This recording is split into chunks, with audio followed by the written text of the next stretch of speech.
قلبي.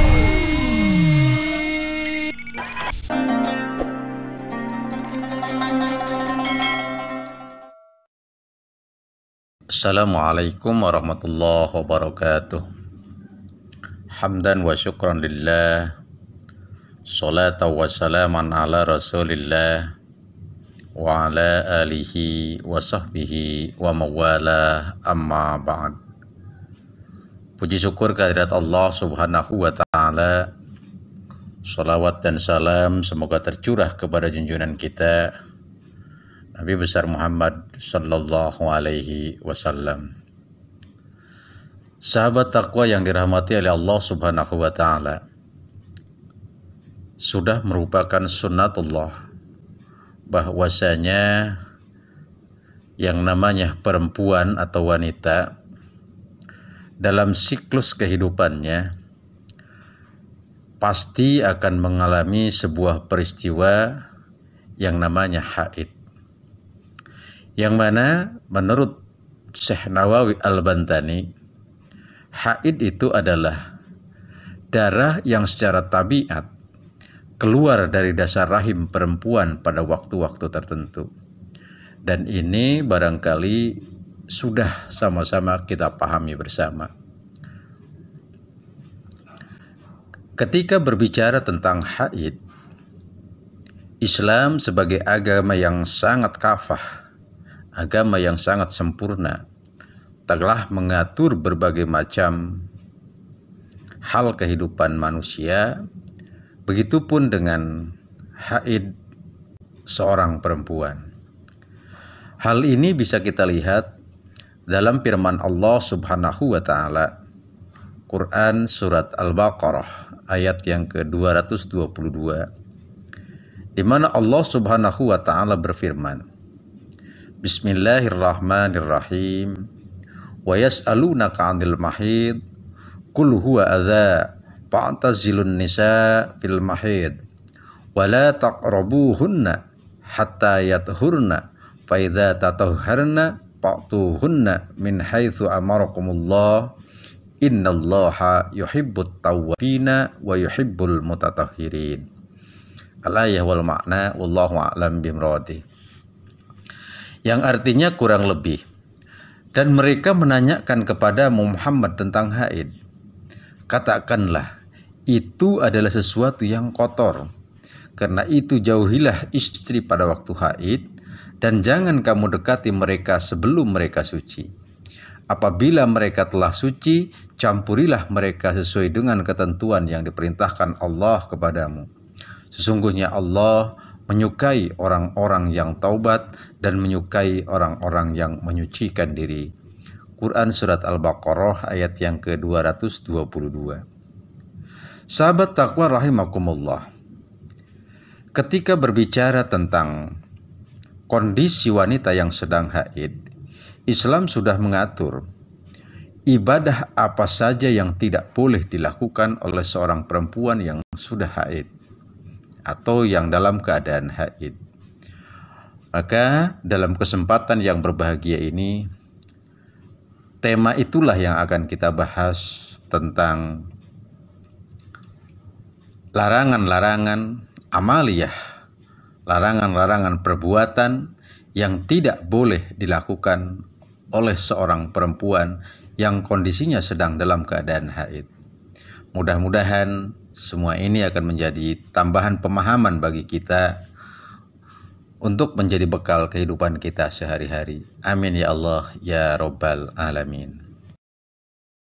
Sahabat takwa rahimakumullah,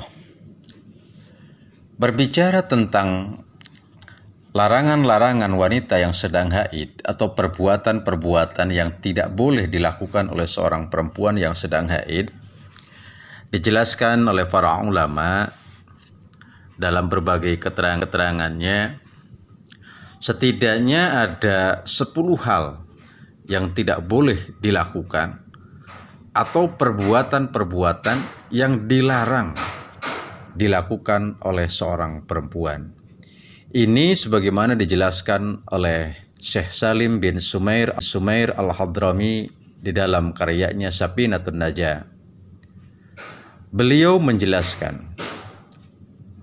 wa yahrumu bil haidi asyaratu asya'a, as-salatu wa tawafu wa mashul mushaf wa hamluhu wal lubsu fil masjid wa qiraatul Qur'an wa saum wa talaq wal murru fil masjid in khafat talwithah wal istimta'u baina surati war rukbah. Inilah hal-hal yang dilarang dilakukan oleh perempuan yang dalam keadaan haid. Apa? Yang pertama, menurut Imam Al-Hadrami tadi dikatakan, wanita haid diharamkan melakukan minimal 10 perbuatan dalam kehidupannya. Yang pertama sholat, yang kedua tawaf, yang ketiga dan yang keempatnya menyentuh mushaf dan membawanya, yang kelima berdiam diri di masjid, yang keenam membaca Al-Quran, yang ketujuh berpuasa, yang kedelapan tolak, yang kesembilan melewati masjid jika takut mengotorinya, dan yang ke-10 istimta, yaitu bercumbu di sekitar daerah antara pusar dan lutut. Ini dijelaskan oleh beliau Al-Imam Syekh Salim bin Sumer Al-Hadrami di dalam kitab Safinatun Najah. Jadi 10 perbuatan yang tidak boleh dilakukan oleh wanita haid atau amalan-amalan yang tidak boleh dilakukan oleh wanita yang sedang dalam keadaan haid. Sahabat takwa yang dirahmati oleh Allah Subhanahu wa taala, larangan yang pertama yang tidak boleh dikerjakan oleh perempuan yang sedang haid itu adalah mengerjakan sholat. Tadi sudah dijelaskan. Nah, dalam hal ini semua ulama sepakat bahwa haram hukumnya bagi wanita yang sedang haid itu untuk melaksanakan sholat. Kenapa demikian? Karena kita pahami bahwa salah satu syarat sah dari mengerjakan sholat adalah suci dari hadas besar maupun hadas kecil, yang dalam konteks ini haid adalah termasuk dalam kategori hadas besar, ya.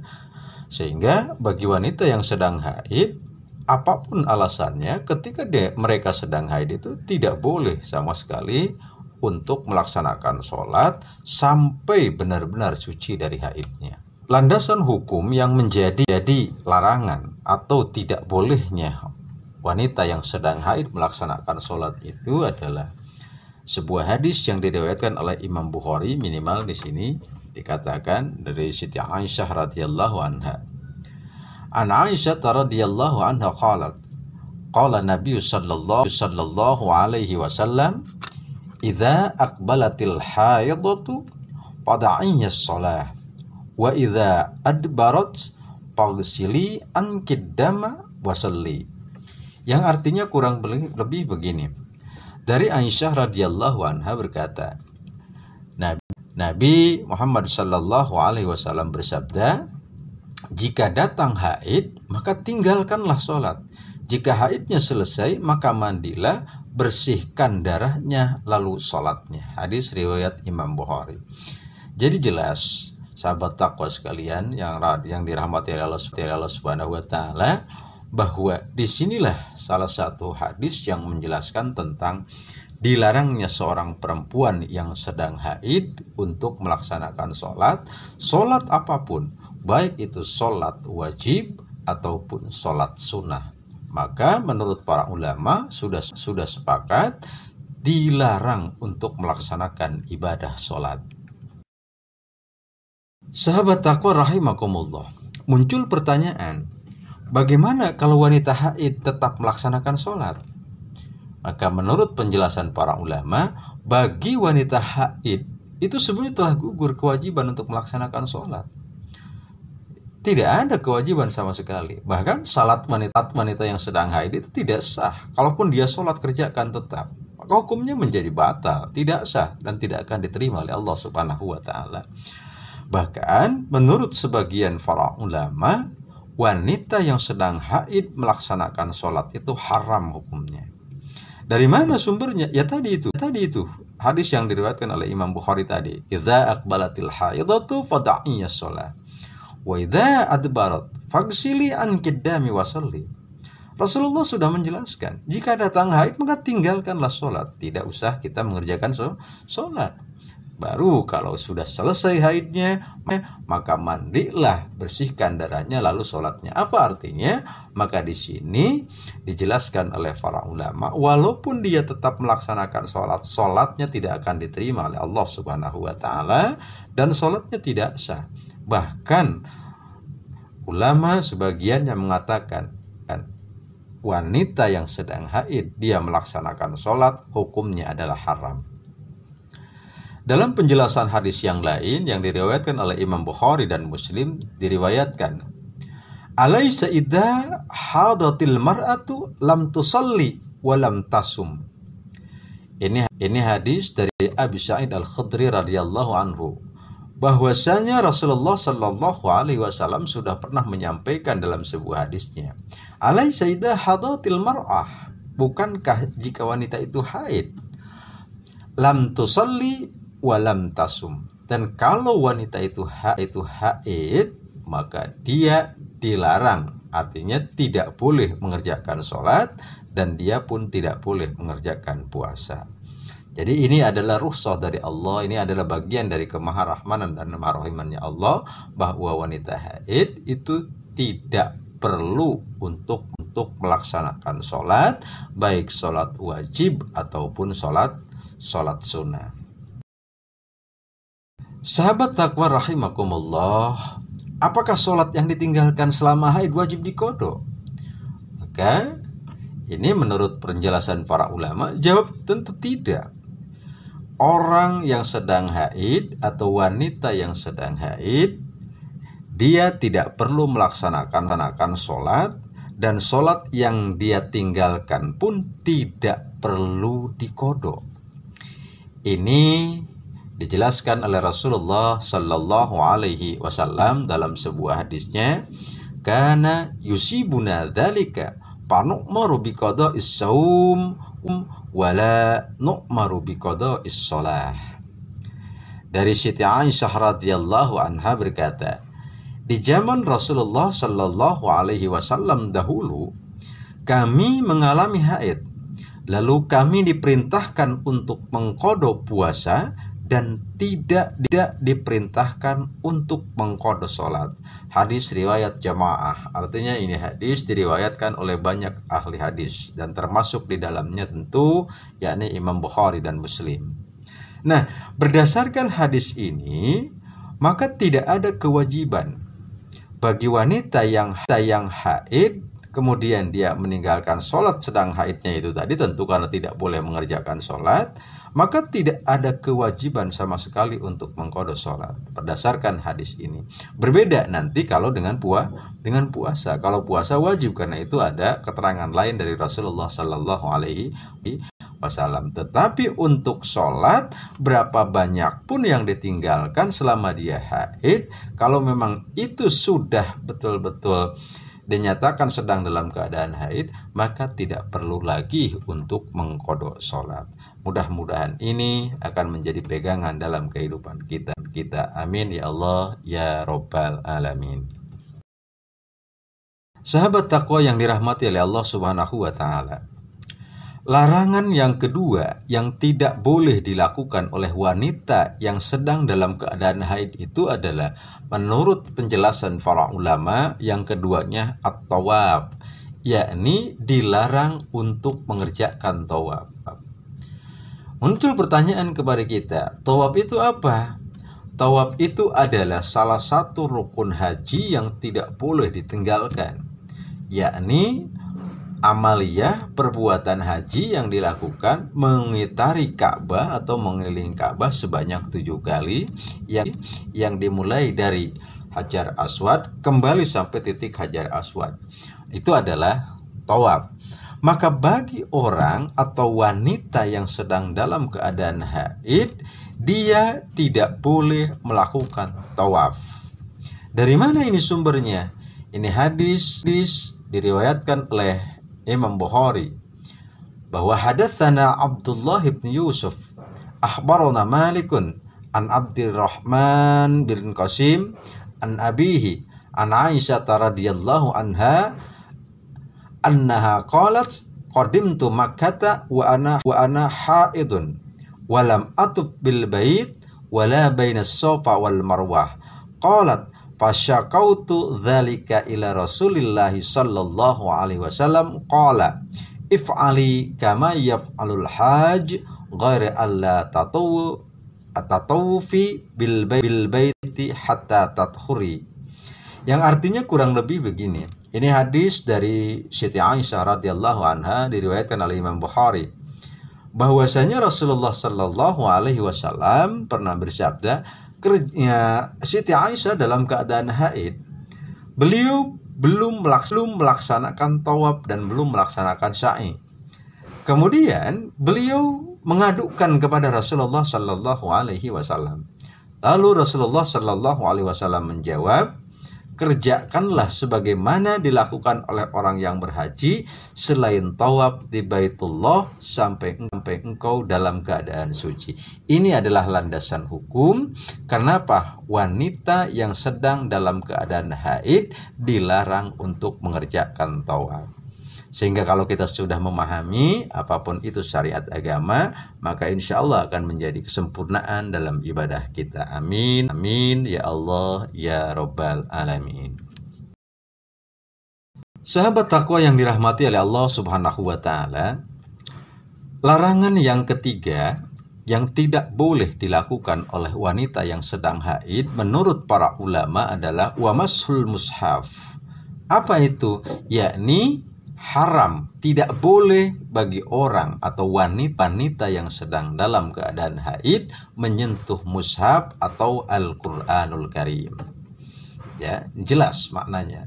Karena ini sudah dijelaskan secara tekstual di dalam Al-Qur'anul Karim, bahwasanya orang yang sedang dalam keadaan haid, mereka tidak boleh masul mushaf, yaitu menyentuh mushaf Al-Qur'anul Karim. Di mana Allah Subhanahu wa Ta'ala berfirman di dalam Quran surat Al-Waqiah ayat yang ke-79.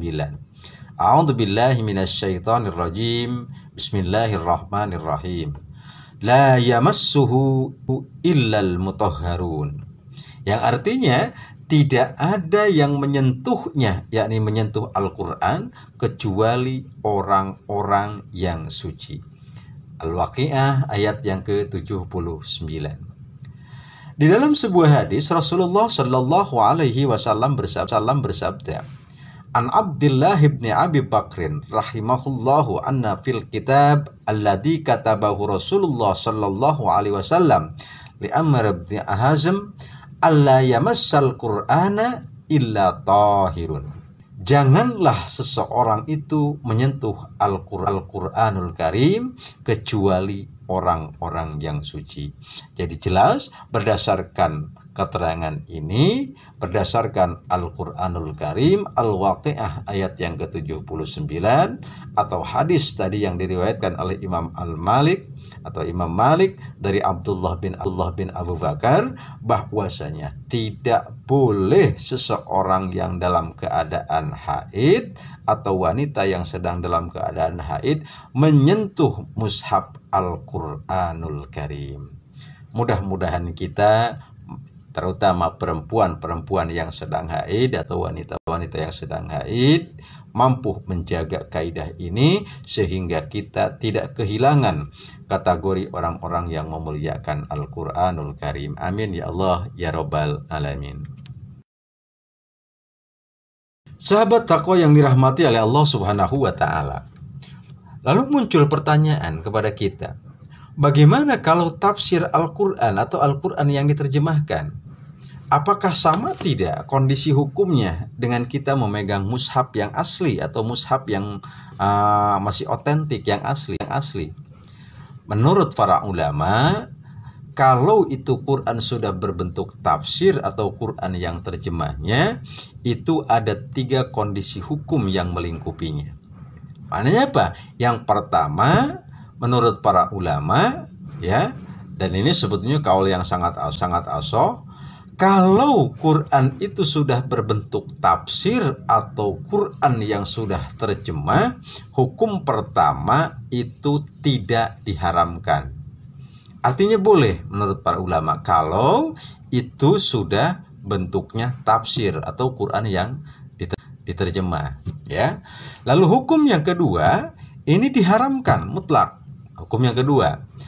Tetapi tadi saya katakan tadi bahwa yang paling asoh atau yang paling kuat pendapatnya adalah kalau itu sudah berbentuk tafsir atau Quran yang diterjemahkan, maka tidak diharamkan. Artinya boleh itu dipegang walaupun perempuan itu sedang dalam keadaan haid. Ini menurut pendapat ulama. Nah, hukum yang ketiganya adalah menurut para ulama, jadi dilihat dulu dari kondisi tafsirnya. Bahkan menurut keterangan Imam An-Nawawi itu dijelaskan, adapun buku-buku tafsir dan fikih, apabila tulisan ayat Al-Quran adalah lebih banyak daripada tulisan selainnya, maka diharamkan menyentuh dan membawanya. Sebaliknya, apabila tulisan selain ayat Al-Quran adalah yang lebih banyak, maka hukum menyentuh dan membawanya terdapat 3 pendapat ulama. Tadi itu, ya. Jadi jelas, ya. Hukumnya itu seperti itu. Ini menurut Imam An-Nawawi, kalau itu tafsir atau buku fikih atau apapun, misalkan Quran terjemah, misalkan ya. Kalau itu misalkan tulisan ayat Al-Qur'annya lebih banyak daripada tulisan selainnya, maka diharamkan untuk menyentuhnya dan membawanya. Tetapi kalau ayat Al-Qur'annya sedikit, masih kebanyakan tulisan lainnya, kalau kita tulisan Latinnya, maka itu tidak diharamkan. Ya, itu maknanya. Ya, mudah-mudahan dengan memahami bagaimana hukum-hukum terhadap ayat-ayat Al-Quran, kita harus bersikap, maka kita akan mendapatkan keberkahan dari Al-Quranul Karim. Amin ya Allah ya Rabbal Alamin. Sahabat takwa yang dirahmati oleh Allah Subhanahu wa Ta'ala, larangan yang keempat yang tidak boleh dilakukan oleh wanita yang sedang haid itu adalah wahamluhu, yaitu membawa mushaf. Kalau tadi kita menyentuh, yang keempatnya adalah membawanya. Berarti ini kategori hukumnya sebetulnya sama dengan kita menyentuh. Menyentuh saja tidak boleh, apalagi membawa. Tetapi memang kalau dalam keadaan kondisi yang darurat, sebetulnya kita diperbolehkan, asal menurut para ulama itu menggunakan penghalang yang tebal, sehingga tidak sampai zatiah kulit kita terhadap Al-Quran. Ini adalah dalam rangka kita memuliakan Al-Quranul Karim. Sehingga menurut penjelasan di sini, wanita yang sedang haid itu dilarang untuk membawa mushaf Al-Quranul Karim. Mudah-mudahan kita dimampukan untuk senantiasa ikhtiyat dan menjaganya, terutama untuk wanita-wanita yang sedang haid. Amin ya Allah ya Rabbal Alamin. Sahabat takwa yang dirahmati oleh Allah Subhanahu wa Ta'ala, larangan yang kelima yang tidak boleh dilakukan oleh perempuan atau wanita yang sedang haid adalah berdiam diri di dalam masjid, di mana bahasa fikihnya dikatakan walubthu fil masjid. Ini dijelaskan hadis Rasulullah sallallahu alaihi wasallam. An Aisyah radhiyallahu anha qalat qala Rasulullah sallallahu alaihi wasallam, inni la ukhillal masjida li haidin wala junubin, rawahu Abu Daud. Hadis dari Imam Abu Daud radhiyallahu anhu ini menjelaskan dari Siti Aisyah radhiyallahu anha bahwasanya Rasulullah sallallahu alaihi wasallam bersabda, sesungguhnya aku tidak menghalalkan masjid bagi perempuan yang sedang haid dan orang yang sedang dalam keadaan junub. Jadi jelas menurut hadis-hadis ini, wanita yang sedang haid tidak boleh berdiam diri di masjid. Berdiam diri maksudnya masuk di dalamnya, terutama misalkan duduk diam di dalamnya. Ini dilarang oleh Rasulullah sallallahu alaihi wasallam. Dan Imam An-Nawawi menjelaskan, al-lubsu ay al-iqamah fil masjid wa mathaluhu at-taraddud, ya. Imam An-Nawawi menjelaskan maksudnya adalah perempuan haid atau nifas tidak diperbolehkan al-lubth. Al-lubth itu ada tinggal di dalamnya, berdiam diri di dalam masjid, ya. Maksud al-lubth adalah berdiam diri. Begitu juga ia tidak diperbolehkan mondar-mandir di dalam masjid. Kemudian kalau perempuan sedang dalam keadaan haid tidak boleh masuk dalam masjid dan diam di dalamnya. Ini adalah larangan wanita haid. Sahabat takwa yang dirahmati oleh Allah Subhanahu wa taala, larangan yang keenam, perbuatan atau amaliyah yang dilarang dilakukan oleh wanita yang sedang haid itu adalah membaca Al-Qur'an, di mana di sini dikatakan wa qiraatul Qur'an. Dari Ibnu Umar radhiyallahu anhu bahwasanya Nabi Shallallahu alaihi wasallam bersabda, janganlah wanita haid dan junub membaca sesuatu pun dari Al-Qur'anul Karim. Jadi jelas, terutama dalam konteks ini adalah membaca sambil memegang mushaf. Karena memang nanti ada perbedaan pendapat di kalangan para ulama ketika memang dia cuma melapatkan di dalam hati tetapi tidak pegang Al-Qur'annya, itu ada ulama yang masih membolehkan. Dari Ali ibnu Abi Thalib radhiyallahu anhu berkata bahwasanya Rasulullah Shallallahu alaihi wasallam bersabda, "Walam yakun yahjubuhu ilal janabah." Tidak ada yang menghalangi beliau membaca Al-Quran selain disebabkan junub. Artinya Rasulullah Shallallahu alaihi wasallam tidak pernah melarang manusia untuk membaca Al-Quran, terutama bagi perempuan, ya, tidak ada yang menghalanginya untuk membaca Al-Quran kecuali junub. Nah, di situ ya. Nah, dalam kitab Al-Majmu' Syarah Muhaddab, Imam Nawawi menjelaskan, madhabuna annahu yahrumu 'alal junubi wal haidi qiraatul Qur'an qaliluha wa kathiruha hatta ba'di ayah wa bihadza qala aktsarul ulama. Dalam kitab Al-Majmu' Syarah Al-Muhadzab ini dijelaskan bahwasanya dalam mazhab kami, yakni menurut mazhab Syafi'iyah ini dijelaskan oleh Imam An-Nawawi, orang-orang junub dan wanita haid diharamkan membaca Al-Quran sedikit maupun banyak, bahkan hanya sebagian ayat. Inilah pendapat mayoritas ulama. Artinya kita memang harus betul-betul ikhtiyat, harus betul-betul berhati-hati, terutama untuk wanita-wanita yang sedang haid di dalam berinteraksi dengan Al-Qur'anul Karim. Karena memang Al-Qur'an kalau dibaca mendapatkan pahala, tetapi jikalau tidak terpenuhi syarat dan rukunnya, maka perbuatan itu bukannya mendapatkan pahala, tetapi akan mendapatkan dosa di hadapan Allah Subhanahu wa taala. Salah satunya adalah wanita yang sedang haid. Maka bagi wanita yang sedang haid dilarang untuk membaca Al-Qur'an, terutama dengan memegang mushafnya. Sahabat takwa yang dirahmati oleh Allah Subhanahu wa taala, larangan yang ketujuh yang tidak boleh dilakukan oleh perempuan yang sedang haid itu adalah wassaum. Artinya adalah berpuasa. Rasulullah Shallallahu alaihi wasallam bersabda dalam hadisnya, An Aisyah ta'akana yusibuna dzalika fa nu'maru biqada'is saum wa la nu'maru biqada'is shalah. Artinya apa? Dari Aisyah radhiyallahu anha diriwayatkan bahwasanya Rasulullah Shallallahu alaihi wasallam pernah menyampaikan, Siti Aisyah berkata, kami pernah kedatangan hal itu, yakni haid, ya. Maka kami diperintahkan mengkodok puasa dan tidak diperintahkan mengkodok. Artinya apa? Di sini maknanya yang pertama, orang-orang yang sedang dalam keadaan haid, wanita-wanita yang sedang haid dilarang untuk mengerjakan puasa. Tetapi ketika sudah selesai masa puasanya, kalau itu puasa wajib, maka wanita yang sedang haid diperintahkan oleh Rasulullah Sallallahu Alaihi Wasallam untuk mengkodok puasanya.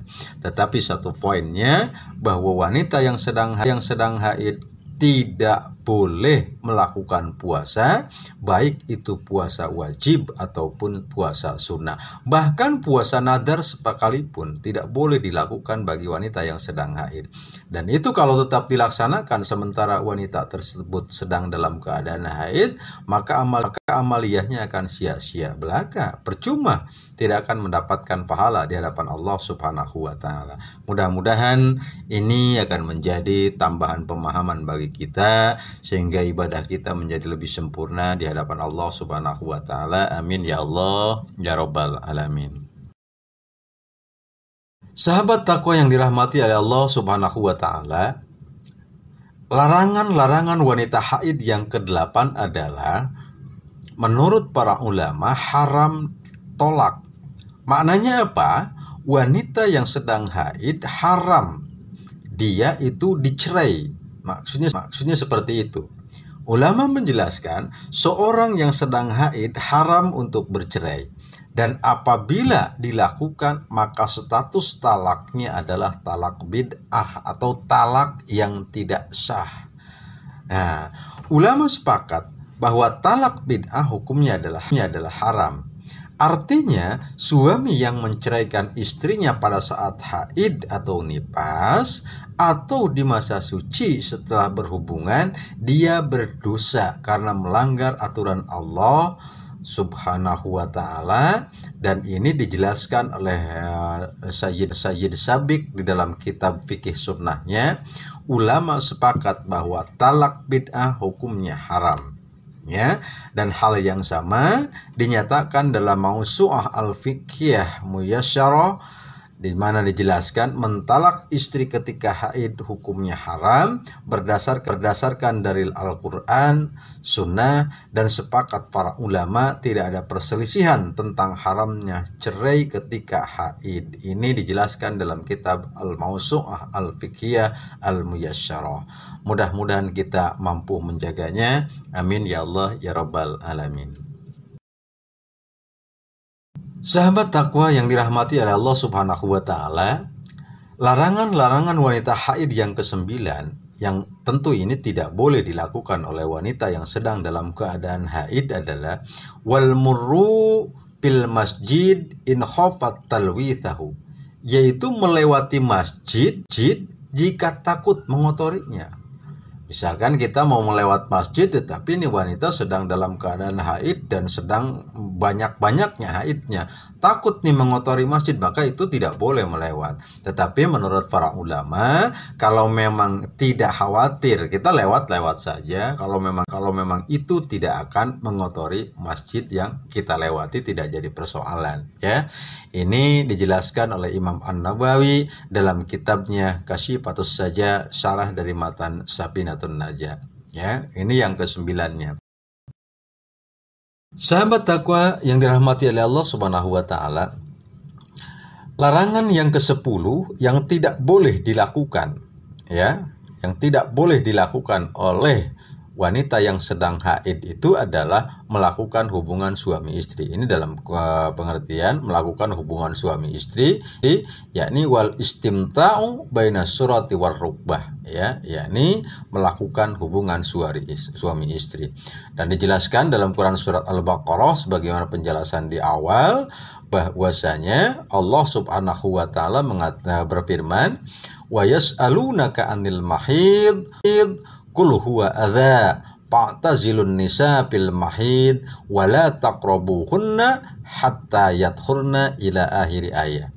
Allah Subhanahu wa taala berfirman di dalam Quran surat Al-Baqarah ini adalah bahwa wahai Muhammad, dan mereka menanyakan kepadamu Muhammad tentang haid.